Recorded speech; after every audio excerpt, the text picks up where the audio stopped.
안녕하세요. 저는 병약 무매 한국사 수업을 맡은 신동원입니다. 오늘은 고대 역병 대응에 대한 구체적인 기록 3가지를 알아보고자 합니다.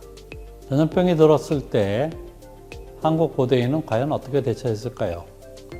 관련 기록은 3가지 정도만이 보입니다. 첫째, 755년 신라의 웅천주, 즉 현재 공주 지방의 향덕의 사례입니다. 그럼 한번 살펴볼까요? 그해에 흉년이 들어 백성이 굶주리고 심지어 전염병이 돌았습니다. 부모가 굶주리고 병이 났고 특히 향덕의 모친은 종기까지 났습니다. 모두 거의 죽게 되었죠. 이때 향덕이 밤낮으로 옷을 벗지 않고 정성을 다하여 편안히 위로하였으나 봉양할 것이 없어 결국 자신의 넓적다리 살을 떼어내어 먹게 하고 또 어머니의 종기를 입으로 빨아 모두 완쾌시켰다고 합니다. 여기서 환자는 역병에 걸린 부모이며 그중 어머니는 심각한 종기인 몽저까지 앓았다는 것을 알 수 있죠.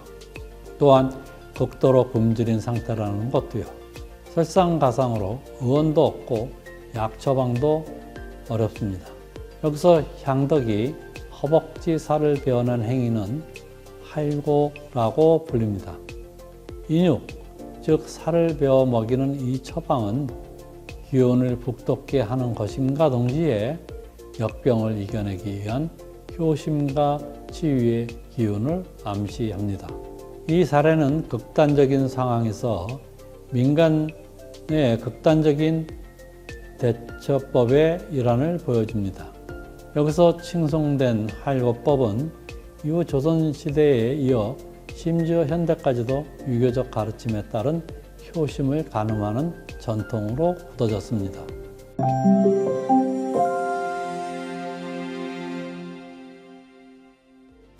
두 번째는 신라 46대 왕인 문성왕이 역질에 걸려 죽게 되었을 때의 태도입니다.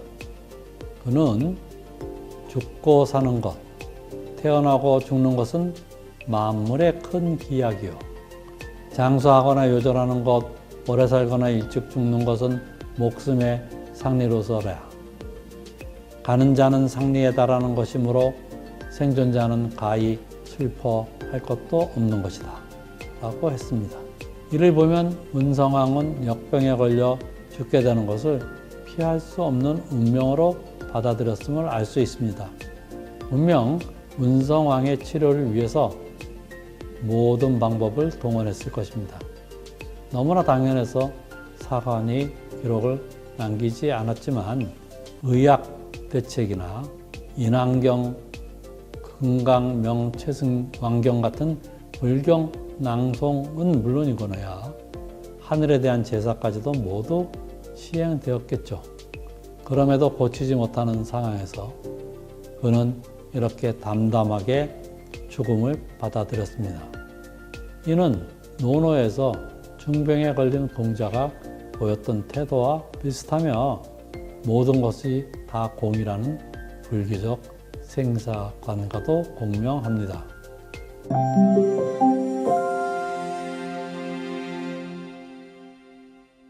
세 번째는 헌강항 때 처용이 부른 노래 처용가에 보이는 역신에 대한 대응입니다. 잘 알려져 있듯 처용가는 동해 용왕의 아들인 처용이 신라에서 벼슬을 얻게 되는 과정과 그를 붙잡아두기 위해 신라왕이 아름다운 여인을 하사해 둘이 혼인하는 것에서 시작합니다. 역신은 서용처의 아름다움을 흠모해 밤에 사람으로 변하여 그 집에 가 몰래 함께 잤는데요. 이런 역신에 대해 본디는 내 것이다 마는 아슨 것을 어찌할꼬 라 하면서 노래를 부르고 춤을 추며 처용은 물러났습니다. 이런 태도에 대해 형체를 드러난 역신의 반복으로 이어지지요. 마침내 맹세코 지금 이후로는 공의 형용을 그린 것만 보아도 그 문에 들어가지 않겠다라고 약속을 합니다. 그래서 나라 사람들이 처형의 형상을 문에 붙여서 요사스러운 귀신인 사귀를 물리치고 경사를 맞아들이게 되었다는 내용이 뒤따르죠. 이 기록은 전염병 유행 때 신라 사람들이 처형의 형상을 문에 붙이는 고유의 풍습이 생기게 되는 내력을 말해줍니다. 신라인들은 용왕의 아들인 처형이 역신이 들어 역병을 일으키는 것을 인지할 수 있다고 믿었습니다. 역신과 다투고자 하지 않고 노래를 부르고 춤을 추며 불가불한 그 존재를 인정하는 겸손을 보일 때 오히려 역신을 진정으로 감동시켜 이후 침범을 막을 수 있다고 생각했습니다. 이런 태도는 후대 고려 조선에까지 계승되었죠.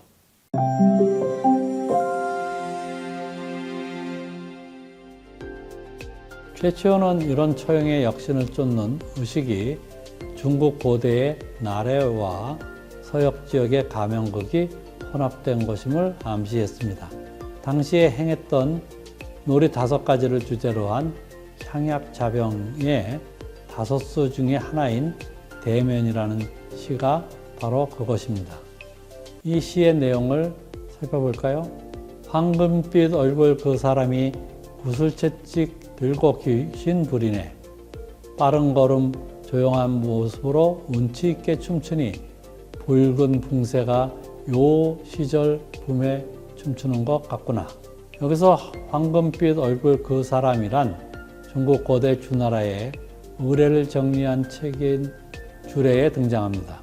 그 사람은 황금 사목의 가면에 현의 주상을 입고 모기를 들어 1년 사시 엽기를 몰아낸다는 방상시를 가리키죠. 신라의 5세기 무렵 고분인 경주 호우총에서 출토된 귀면형의 목심 칠면은 방상시 가면으로 추정되기도 합니다. 그렇다면 이미 이때 논어에도 나오는 나래가 신라에도 행해지고 있었다는 게 되죠. 가면을 쓰고 춤추는 의식은 중국의 나래와 별개의 전통을 지니며 결국 양자가 합쳐집니다. 가면국은 서역인 쿠차 왕국에서 기원했는데요. 쿠차 왕국은 현재 중국 위구르 자치구인 쿠차 일대에 있었습니다. 가면국은 중국에 들어와 북제를 거쳤는데요. 당대에는 가면을 이용해 선비적인 북주의 접근을 물리친 북지의 영웅 날릉왕 전설과 억지로 끌어맞춰져 대면이가 된 것으로 추정됩니다. 가면이 적군을 물리치는 것과 관련되는 점에서 적군을 역신이라고 본다면 서로 통하는 점이 있습니다. 게다가 오늘날 알려진 처형의 형상이 서역인 형상을 하고 있다는 점도 이런 추론과 맞아떨어집니다. 최치원의 향약자병에 나타난 나머지 4가지 대상은 내용이나 반주 음악 등에서 서역과 관련되는 말과 동작으로 재주를 부리는 연휘로 이해됩니다. 이 4가지 대상이란 방울받기 재주에 대한 놀이인 그만돌리기, 음악에 맞춘 난쟁이 무리의 희극적인 몸짓인 월전, 대면과 마찬가지로 탈춤으로 여겨지는 속독, 멀고 먼 사막을 건너 말리길을 온 사자라는 의미인 산예입니다. 역신을 쫓는 처형의식에는 이처럼 시간적으로는 고금, 공간적으로는 유러시아 교류의 흔적이 담겨 있습니다.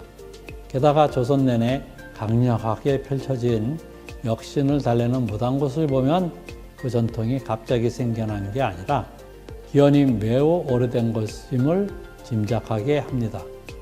그럼 지금까지 향덕에 할고 문성왕에 생사한 역신과 처형가에 대해 살펴보았으며 마지막으로 처형의식이 유라시아의 교류 흔적이라는 것에 대해 알아보았습니다. 경청해 주셔서 감사합니다.